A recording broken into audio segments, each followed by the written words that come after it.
Hello दोस्तों, आपका स्वागत है हमारे यूट्यूब चैनल पे प्रदीप व्यास ऑलराउंडर। ओके, मैं Pradeep Vyas, electrical engineer, global institute technology. तो आज अपन इस विषय पे चर्चा करने वाले हैं कि अपने घरों में जो सप्लाई आती है, इलेक्ट्रिसिटी सप्लाई, वो कहाँ से आती है, कैसे होते हुए आती है। जीएसएस जो आपने नाम सुना होगा, ग्रिड सब स्टेशन वगैरह, तो इनको इन सब चीज़ों से आपने इंजीनियरिंग कर ली, लेकिन आपको इन चीज़ों के बारे में बिल्कुल भी नॉलेज नहीं है कि डिस्ट्रीब्यूशन क्या होता है, ट्रांसमिशन क्या होता है।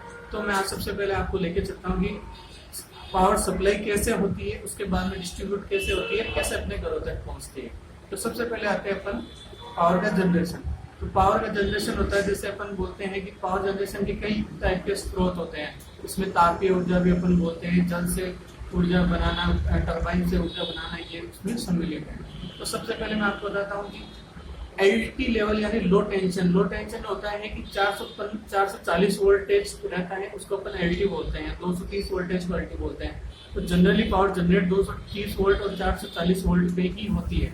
उसके बाद में उसमें अपग्रेड ट्रांसफार्मर होते हैं, स्टेप अप ट्रांसफार्मर। पावर को स्टेप अप करते हैं 440 वोल्ट से, वो उनको 720 और 400 केवी तक लेके जाते हैं। 400 केवी के बाद में सबसे पहले जैसे अपने जयपुर के अंदर हीरापुरा पावर हाउस है, हीरापुरा पावर हाउस जीएसएस, वो 400 केवी का सिस्टम लगा हुआ है। जीएसएस है, ग्रिड सब स्टेशन है।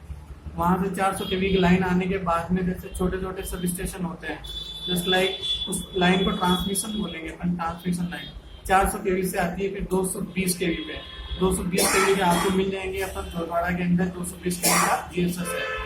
220 से लाइन आती है अपने 132 केवी तक। 132 केवी तक भी ट्रांसमिशन होता है। 132 केवी से फिर लाइन आती है 33 केवी पे। तो जब 132 तक 400 केवी से लेके 132 केवी तक तो ट्रांसमिशन लाइन रहती है। 132 से 33 तक आती है, वो भी ट्रांसमिशन रहती है। लेकिन जब 33 केवी की लाइन बनती है, जो गाँव में अपन देखते हैं छोटे छोटे सब स्टेशन होते हैं 33 केवी के, उस लाइन को 33 से 11 केवी में ट्रांसफर करते हैं। जो अपने घरों के बाहर कॉलोनी के अंदर जो ट्रांसफार्मर लगे होते हैं वो 11 केवी के होते हैं। वो लाइन डिस्ट्रीब्यूशन लाइन कहलाई जाती है। क्या कहलाई जाती है? Distribution line. 33 केवी से 11 केवी डिस्ट्रीब्यूशन। और जब ट्रांसफार्मर अपनी गलियों में लगाया जाता है तो उस डिस्ट्रीब्यूशन ट्रांसफार्मर, उसको डीपी बोलते हैं। डीपी का मतलब ट्रांसफार्मर नहीं होता, डीपी का मतलब होता है two pole, double pole structure, जिसके ऊपर ट्रांसफार्मर लगा रहता है। उस ट्रांसफार्मर के अंदर फेस के 3 वायर आते हैं। फेस के 3 वायर इनपुट होते हैं और आउटपुट के अंदर 4 वायर होते हैं, जिसके अंदर 3 फेस के होते हैं, एक न्यूट्रल का वायर होता है।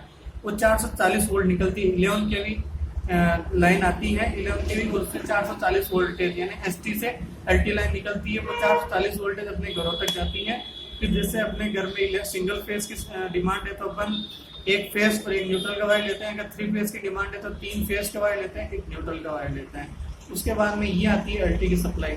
बस यहाँ तक डिस्ट्रीब्यूशन ट्रांसमिशन रहता है। उसके बाद में घरों की हाउस वायरिंग स्टार्ट होती है। वो मैं सिखाऊंगा आपको मेरे नेक्स्ट वीडियो के अंदर, जिसका लिंक नीचे दिया गया है।